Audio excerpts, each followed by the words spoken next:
Hello दोस्तों, welcome back on impulse union education.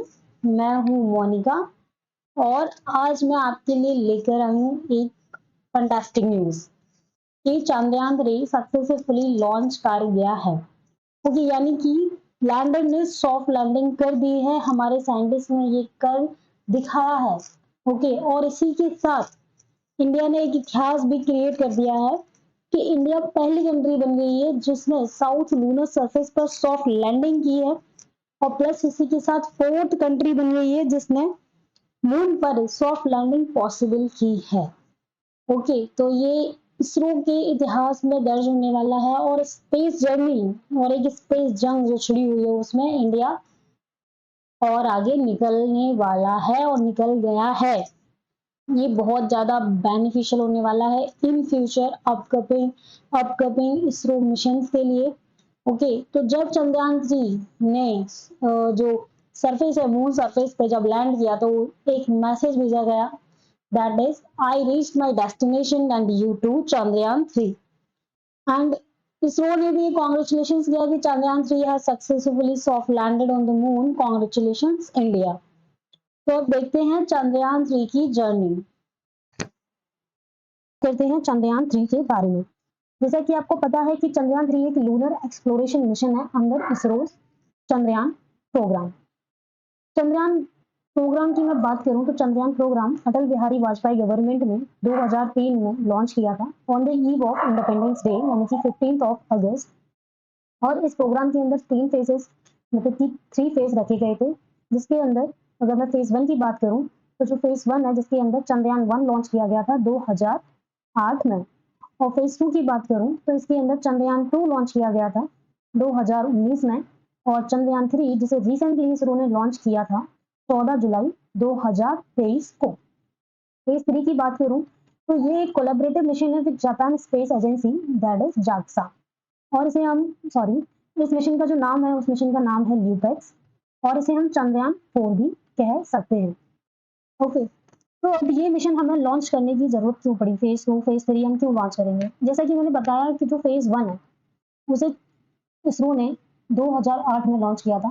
Phase one के अंदर चंद्रयान 1 ये मिशन सक्सेसफुल था और इसमें हमें पता चला था कि वाटर के मॉलिक्यूल्स या आइस क्रिस्टल्स जो लूनर की साउथ सरफेस है वहां पर प्रेजेंट हो सकते हैं, क्योंकि सन की जो रेस है वो अभी तक उस लूनर साउथ सरफेस तक पहुंची ही नहीं है, तो वहां पर पॉसिबल है कि आइस के क्रिस्टल्स हों। और हमें चंद्रयान 1 में भी कुछ वाटर मॉलिक्यूल्स वहां से मिले थे जो हमें इस बात का अनुमान देते हैं कि वहां पर पॉसिबल है कि आइस क्रिस्टल हो सकते हैं, जो कि अपकमिंग जनरेशन के लिए और फ्यूचर के लिए बहुत ज्यादा इंपॉर्टेंट हो जाएगा, क्योंकि ये एक नेचुरल रिसोर्स है और अर्थ पर ये लिमिटेड है। तो किसी और प्लेनेट पर इसका मिलना यानी कि वहां पर किसी और प्लेनेट पर इसका मिलना यानी कि वहां पर लाइफ पॉसिबल है। इसलिए इसे एक्सप्लोर करने के लिए हमने फेज टू यानी कि फेज चंद्रयान 2 व चंद्रयान 3 भेजा। अब चंद्रयान 3 को कहा जाता है कि ये चंद्रयान 2 का ही प्रोड्यूसर है। क्यों ये कहा जाता है? चंद्रयान 2 जिसे 2019 में भेजा गया था ये पार्शियली सक्सेस था। पार्शियली सक्सेस अगर मैं इसके कंपोनेंट्स की बात करूं, पार्शियली सक्सेस मीन्स अगर मैं इसके कंपोनेंट्स की बात करूं, लैंडर, रोवर, ऑर्बिटर, ये भेजा गया था।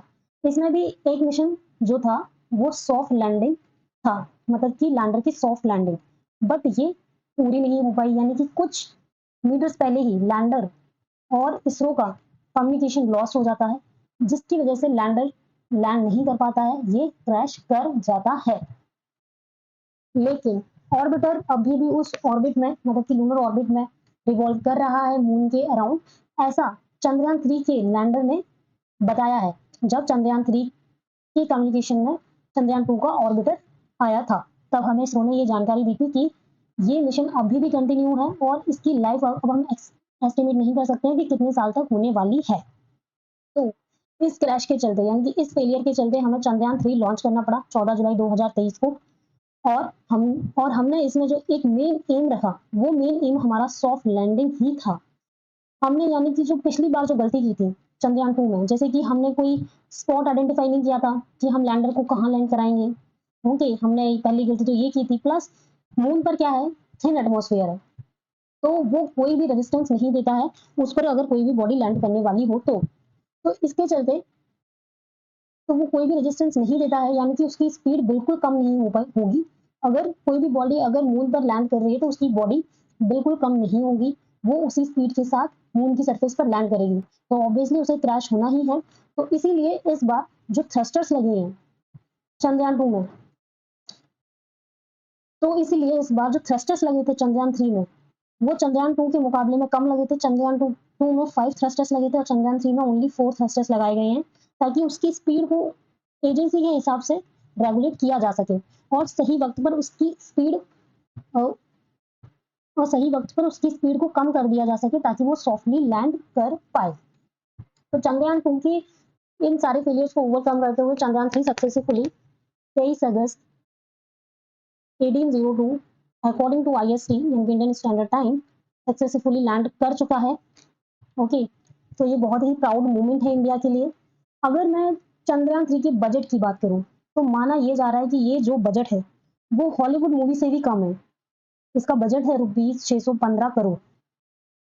ये जो बजट है हॉलीवुड मूवी से भी कम है और जो प्रीवियस चंद्रयान 2 मिशन था उससे भी कम है। ओके, तो हमारी इसरो एजेंसी जो है बहुत ही अच्छा, मतलब कि मैं कहूँगी कि बहुत ही कम बजट में बहुत ही सक्सेसफुल मिशन भेज रही है स्पेस में, और हमें स्पेस जो जंग है एक वर्ल्ड में उसमें आगे लेके जा रही है।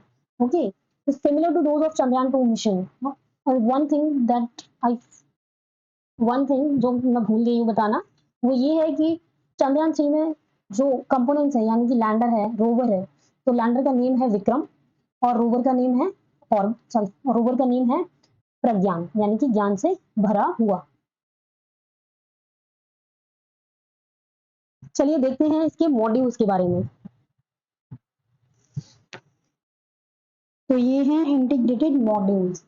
अब इस मॉड्यूल में जो लैंडर है वो ये है, जैसे कि इसमें अलग दिखाया गया है, ये अलग दिखाया गया है। ये जो मॉड्यूल है इंटीग्रेटेड मॉड्यूल में, मतलब कि ये लैंडर है अपना, और ये लैंडर है और ये अपना प्रोपल्शन मॉड्यूल है। अब जो अपना रोवर है वो इसी लैंडर के अंदर है, ठीक है। जैसे इसने लैंड कर लिया है, अभी लैंड कर चुका है लैंडर सक्सेसफुली, तो ये जो रैंप है ये इधर आपको दिखाई दे रही है, ये जो रैंप है ये ओपन होगी और इसमें से अपना जो रोवर है वो बाहर आएगा और जो मून की सरफेस है उस पर इन सिटू एक्सपेरिमेंट्स वो करेगा। तो इन सिटू एक्सपेरिमेंट्स वो कैसे करेगा, वो अपने पेलोड्स के साथ करेगा, जो पेलोड्स उसमें लगाए गए हैं, यानी कि लैंडर मॉड्यूल में, रोवर में और प्रपल्शन मॉड्यूल तीनों में कुछ अलग अलग पेलोड्स लगाए गए हैं और कुछ अलग अलग पर्पस के लिए लगाए गए हैं। जिसमें लैंडर जब लैंड करेगा तो उसी स्पॉट पर वो खड़े होकर अपने सारे, मतलब कि जो भी उसे अपने पेलोड्स के थ्रू जो इंफॉर्मेशन गेट करनी होगी वो करेगा, और जो रोवर को करनी होगी बाय, जैसे कि वो मून की सरफेस पे मूव करेगा, सॉइल लेगा, ठीक सॉइल में केमिकल कंपोजिशन जानेगा, तो ये सारी चीजें पेलोड्स के थ्रू करेंगे। तो चलिए देखते हैं पेलोड्स और उनकी पर्पस।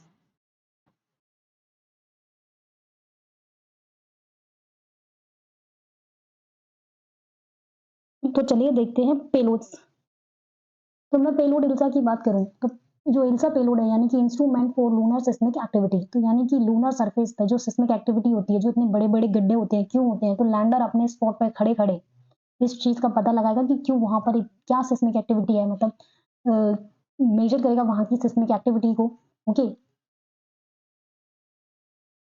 अब है पेलोड चेस्ट। चेस्ट यानी कि चंद्रास सरफेस थर्मोफिजिकल एक्सपेरिमेंट। इसके नाम से ही पता चल रहा होगा कि ये थर्मोफिजिकल, यानी कि कुछ थर्मल टेम्परेचर, यानी कि थर्मल जो प्रॉपर्टीज हैं, जो थर्मल प्रॉपर्टीज हैं उनके बारे में हमें बताने वाला है कि जो मून है उसका टेम्परेचर ड्रास्टिकली डाउन होता है, कैसे रेज करता है, कैसे अप करता है, कैसे ड्रॉप करता है। तो मून के टेम्परेचर के बारे में ये हमें जानकारी देने वाला है चेस्ट। अगर मैं सेकंड सेंसर की बात करूं, यानी कि radio anatomy of moon bound hyper sensitive, moon bound hyper sensitive ionosphere and atmosphere. आपको नाम से ही पता चल रहा होगा कि जो moon bound hyper sensitive ionosphere and atmosphere है, तो मून के चारों तरफ एक थिन एटमोस्फीयर होता है जो चार्ज पार्टिकल का होता है। तो उसी की स्टडी करके जो रंभा जो पेलोड है हमें उसकी जानकारी देने वाला है। ओके, कि किस तरीके से वो चेंज होता है और क्या वहां पर कैसा एटमोस्फेयर है, ये सारी जानकारी हमें रंभा देने वाला है। अगर मैं बात करूँ रोवर पेलोड की, तो रोवर पेलोड दो पेलोड है मेन, वो है APXS और लिड्स। APXS यानी कि alpha particle X-ray spectrometer, alpha particle X-ray spectrometer and laser induced breakdown spectroscope. अब ये दोनों जो पेलोड्स हैं वो क्या करने वाले हैं, ये जो रोवर है जैसा मैंने बताया कि ये लैंडर के अंदर है, जैसे ही लैंडर लैंड करेगा पेलोड बाहर निकलेगा और वहां पर ये वॉक करेगा, तो वॉक करेगा और वहां पर इंसिटू एक्सपेरिमेंट्स करेगा, इंसिटू साइंटिफिक एक्सपेरिमेंट्स करेगा। कैसे करेगा, ये क्या करेगा, ये जाएगा, ये इसके सोलर पैनल्स हैं जो कंटिन्यूस सन से चार्ज होते रहेंगे और इसे एनर्जी देते रहेंगे। तो ये क्या करेगा, वहां से सॉइल लेगा और उस जो मून की सॉइल है इसमें केमिकल कंपोजिशन चेक करेगा, यानी कि उसमें कौन कौन से मिनरल्स हैं, ओके, कौन कौन से आयंस हैं, ये सारी जानकारी हमें ये देगा।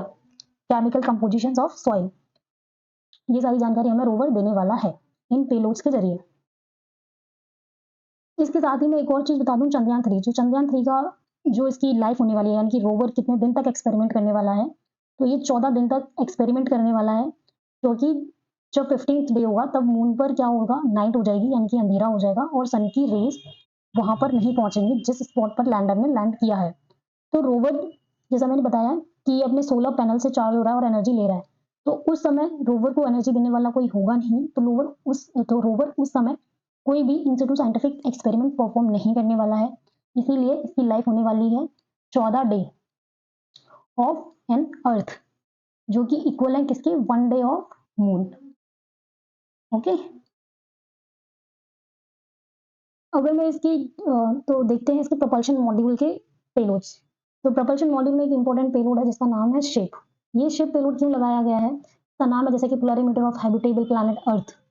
तो ये पता करेगा फ्यूचर के लिए कौन सा प्लैनेट हैबिटेबल है और कौन सा नहीं है, वहाँ की कंडीशंस के बारे में हमें बताएगा, सनलाइट कितनी जा रही है, क्या है, ये सारी चीजें हमें प्रोपल्शन मॉड्यूल का ये जो पेलोड है शिप, ये हमें ये जानकारी देता रहेगा। साथ ही में इसने एक और एम रखा है जो कि बहुत इंपॉर्टेंट साबित होगा अगर हमारी जो एक्सपेक्टेशन है चंद्रयान 3 मिशन से वो कंप्लीट होती है। तो जैसे कि हम क्या करने वाले हैं, क्योंकि जो मून है वो अर्थ के सबसे करीब है, तो हम इसे एक स्पेस का स्टेशन बनाएंगे और इसके जरिए जो हमसे जो बहुत दूर प्लैनेट है सोलर सिस्टम में उन्हें एक्सप्लोर करेंगे। तो हम सोलर सिस्टम को और भी ज़्यादा एक्सप्लोर कर सकते हैं ह्यूमैनिटी के लिए। ओके, तो ये बहुत ही ज़्यादा इंपॉर्टेंट होने वाला है ये मिशन। मैंने आपको सारी इसकी डायमेंशंस कवर करा दी हैं कि क्या क्या पॉसिबिलिटी है और कौन कौन से पेलोड्स हैं, कैसे चंद्रयान 3 मिशन काम करने वाला है। थैंक यू इस वीडियो को देखने के लिए। अगर पसंद आई हो तो do like share subscribe. Thank you.